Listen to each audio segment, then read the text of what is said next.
जिसका मुझे था इंतजार और जिसके लिए दिल था बेकरार, वो घड़ी आ गई, है ना। तो साथियों, आपकी क्लास शुरू हो चुकी है। आप सभी का काफ़ी देर से बेसब्री से इंतजार था। आज क्लास लेट हुई है, जिसके लिए हम माफ़ी चाहते हैं। होता है बहुत सारा काम, बहुत सारी भाग दौड़ जो कैमरे के पीछे आपको नहीं दिखता है। तो आइए बात करते हैं पहले मतलब की, काम की, फिर बिना मतलब की बात भी थोड़ा थोड़ा होती रहेगी। साथियों, विंटर बैच आप लोग देख रहे हैं। तो बाबू, विंटर बैच में आप पढ़ेंगे 36 नंबर क्लास। जो थंबनेल वगैरह नहीं अपडेट होंगे आगे पीछे, उनको कर दिया जाएगा बाद में। आइए मेन पॉइंट पे बात करते हैं। सभी जो भी साथी जुड़े हैं एक बार कमेंट बोल दें। जो इस समय जुड़ा है, मान लीजिए वो बहुत अच्छे खासे नंबर से पास हो चुका है। क्यों? क्योंकि उसने इतना मेहनत किया, इतना प्रतीक्षा किया है ना, वेट किया इतना, जितना लोग उसका वेट नहीं करते, है ना। चलिए, इनमें राहुल त्रिपाठी, किरण, फरहाना अंसारी, पूजा मित्रा, ललिता, नंदू और हमारे गुरुजी भी जुड़ चुके हैं। गुरुजी नमस्ते। और भाई आप लोग भी ये स्पेशल पीपल को सब्सक्राइब करें। अमर सर हैं, पीवीआर स्टडी की शुरुआत में इनका बहुत ही अमूल्य योगदान है। बात को समझे आप? चलें आगे। सर्कल वाला चैप्टर होगा अध्याय नंबर 11। ठीक है, अध्याय 11। इसमें क्या क्या पढ़ना है? मेन मेन आधारभूत चीजें आप पढ़ चुके हैं, और थोड़ी बहुत जो स्टेप बाय स्टेप चीजें बची थी, मतलब थोड़ा उलझा हुआ चीज था, उसे सुलझाएंगे। आज ये 3 टॉपिक कवर होंगे। पहले मेन मतलब की बात देखिए क्या क्या है वो। वृत्तखंड की अवधारणा, वृत्तखंड का क्षेत्रफल और त्रिज्यखंड की अवधारणा। इनको मैंने इंग्लिश में लिख दिया है, आप इन्हें देखिए। Concept of segment of circle, area of segment of circle, concept of segment of radius. ये 3 टॉपिक पूरी क्लास में कवर होंगे और बाकी कुछ नहीं। पहले बात करते हैं वृत्तखंड यानी सेगमेंट ऑफ सर्कल। ये क्या होता है? इसके पहले आपको याद दिला दें, रेडियस, डायमीटर यानी त्रिज्या, व्यास, सरकमफ्रेंस यानी परिधि, और केंद्र यानी सेंटर, जीवा यानी कॉर्ड, और भी छोटी मोटी बातें हम पहले की क्लास में सीख चुके हैं। अगर आपने नहीं देखा है तो पीछे की जा करके 35 क्लास है, उनको देखिए। आइए, ये वृत्तखंड होता क्या है, जानते हो क्या होता है? किसी वृत्त की जीवा व चाप से घिरा हुआ क्षेत्र वृत्त का वृत्तखंड कहलाता है। किसी वृत्त की जीवा व चाप, देखिए यहां पे सेंटर होता है, आपको पता है। अगर मैंने यहां पर एक लाइन ऐसे खींच दिया तो ये क्या है? वृत्त की जीवा है कि व्यास है?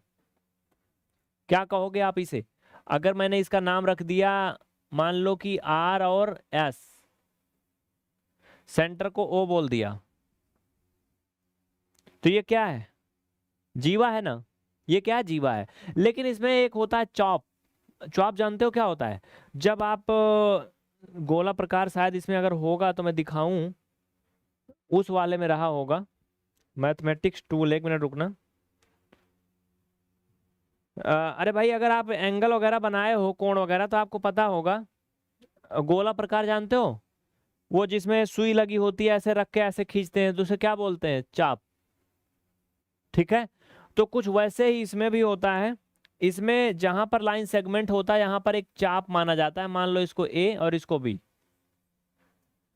तो इसको कैसे पढ़ते हैं जानते हो? देखो यहां पे, जैसे अगर मैंने एक त्रिभुज बनाया, यहां पर लिखा ए, ये बी और सी, थोड़ा सा गंदा लिखा है यार ये। मान लो यहाँ पर ए लिखा, यहाँ पर बी लिखा, यहाँ पर सी, एक जैसे हो, तो इसे हम बोलते हैं त्रिभुज ए बी सी। बताओ, बोलते हैं ना? यानी ए से शुरू करते हैं, फिर बी, फिर सी। उसी तरह से साथियों, इसको हम क्या बोलेंगे? वृत्तखंड को इधर से अगर शुरू करेंगे ऐसे, आर ए एस, ये क्या है? वृत्त का एक पार्ट है। दूसरा पार्ट क्या है? R B S. समझ में आ रहा है ना थोड़ा बहुत? देखिए, एक बार में इसमें सब कुछ समझ में नहीं आएगा।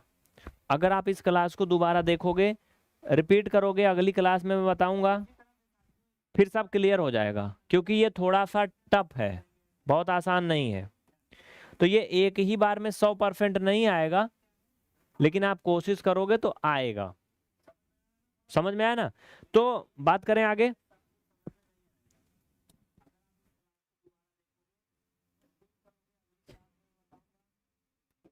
चलो ठीक है, आप समझो। अब ये जो इसका पार्ट है सर्कल का, ये जो आप देख रहे हो, ये क्या है? वृत्तखंड है। ये क्या है? ये वृत्तखंड है, जितना मैं अलग कलर कर रहा हूं। दिख रहा आपको? मुझे कर लेने दो इसे जो मैं कर रहा हूं, फिर आप देखना।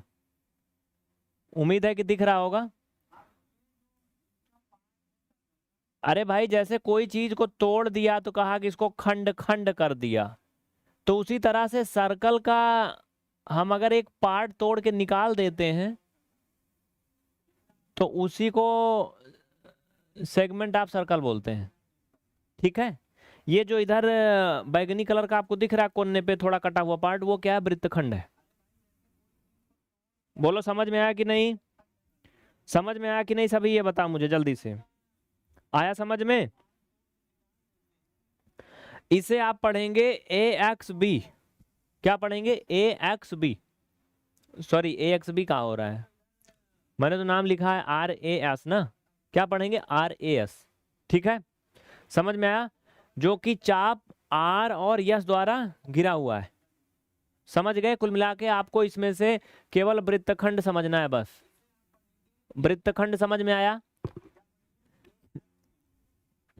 आया समझ में? थोड़ी सी बात और समझो इधर। देखो भैया, जैसे मैंने एक लाइन खींचा, अगर मैं इसको दो पार्ट में कट कर दूं, यहां से मान लो मैंने इसको कट कर दिया, नहीं दिखा होगा तुम्हें। यहां से मान लो इसको मैं कट कर दिया, तो ये बताओ अगर मैं इधर Q लिख दिया, इधर P, तो कौन सा हिस्सा बड़ा है? कौन सा हिस्सा बड़ा है भाई बताओ? घनश्याम वर्मा, कौन सा हिस्सा बड़ा है? सबको पता है कि P वाला बड़ा है ना बाबू। P वाला बड़ा है तो हम कहेंगे P क्या है? ये दीर्घ, दीर्घ तो यहाँ नहीं बोलेंगे, अरे लघु है ये, लघु पार्ट बोल सकते हो, हिंदी में लघु बोलते हैं। ठीक है, समझ रहे हो? तो उसी तरह से जो वृत्त है ना, सर्कल, ये दो पार्ट में बटा है। जैसे कोई गोला आकार का वस्तु सोचो, उसको दो पार्ट में तोड़ दो, उसका एक टुकड़ा कोना छोटा तोड़ दो, तो क्या हुआ? वो उसका एक छोटा सा भाग हुआ ना। एग्जाम्पल के लिए गोले आकार में और क्या चीज होती है बताओ, जिसको तुम तोड़ सकते हो? रोटी सबसे अच्छा है ना। इंसान जब से पैदा होता है, जब तक मर नहीं जाता है, अच्छे बुरे कर्म सब रोटी के लिए ही करता है। उसका घूम घुमाए के जो एक कर्तव्य है वो रोटी का ही होता है, बाकी और कुछ नहीं होता है। रोटी अगर उसका एक टुकड़ा छोटा सा आपने काट दिया तो क्या हुआ? तो जो कटा हुआ पार्ट है वो क्या है? लघु भाग है, बाकी बचा हुआ दीर्घ भाग है। तो इसी तरह से इसमें दो पार्ट होता है, लघु वृत्तखंड और दीर्घ वृत्तखंड।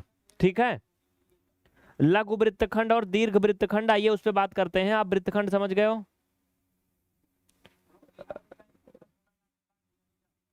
थोड़ा सा रुकना। देखो, अब ये जो वृत्तखंड है दो प्रकार का होता है, दीर्घ वृत्तखंड और लघु वृत्तखंड। ठीक है भैया, समझ रहे हो? जैसे अगर मैंने यहाँ सेंटर रखा, इनको मैंने ऐसे डिवाइड किया, यहां पर अगर मैं मान लो रख दिया P और Q, यहां पर रख दिया B, यहां पर A, तो इसका जो लघु वृत्तखंड है वो क्या होगा बताओ? इसका लघु वृत्तखंड ये वाला भाग होगा, याद रखना। ये वाला भाग क्या है? लघु वृत्तखंड है। तो इसे क्या बोलेंगे भैया? इसे हम बोलेंगे लघु वृत्तखंड P, B और Q।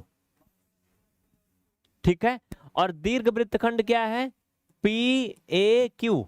दीर्घ वृत्तखंड क्या है? P, A, Q। ठीक है, लघु वृत्तखंड P, B, Q।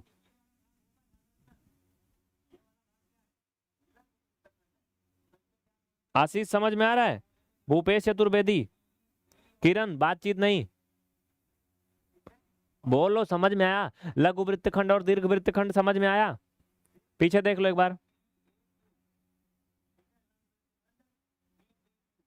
ये था वृत्तखंड की अवधारणा, जिसमें मैंने आपको बताया कि वृत्तखंड आप कैसे पहचानेंगे। ठीक है, फिर मैंने आपको बताया कि लघु वृत्तखंड और दीर्घ वृत्तखंड आप कैसे समझेंगे। ठीक है, समझ गए? चलो चलो फिर जब तुम समझे गए हो तो फिर आओ ना, मैदान में आओ।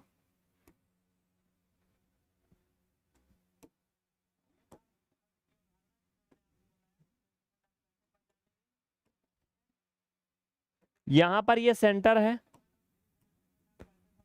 और यहां पर अगर मैंने एक लाइन खींच दिया, इनका नाम मैंने रख दिया यक्स और वाई, ठीक है, इनका नाम मैंने यहां पर रख दिया डी,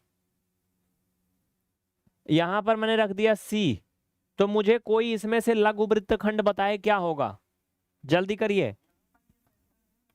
लघु वृत्तखंड इसमें क्या होगा बताओ फट से, जल्दी बताओ। लघु वृत्तखंड सिर्फ मैं इतने में पूछ रहा हूं, इतने में, बाकी चीजें मैं बाद में डिस्कस करूंगा जो और लिखी हैं।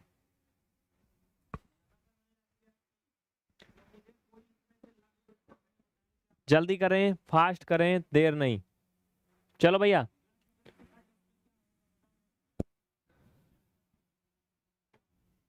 कैमरे की बैटरी मैं चेंज करूंगा, थोड़ा सा रुकना, कोई जाएगा नहीं, थोड़ा अंधेरा होगा, ठीक है, आधा मिनट से कम ही अंधेरा होगा, 10 सेकंड, जाना नहीं।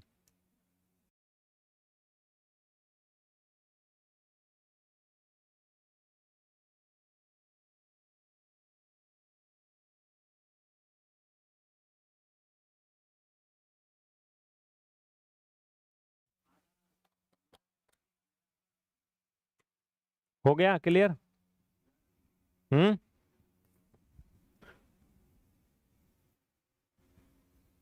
आए चलें, ठीक है। इसमें अगर हम लघु वृत्तखंड की बात करें तो लघु वृत्तखंड होगा एक्स डी वाई, क्या होगा, एक्स डी वाई।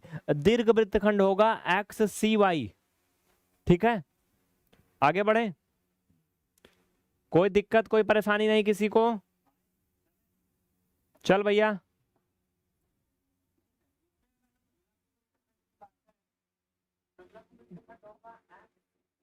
सभी समझ गए ये बात?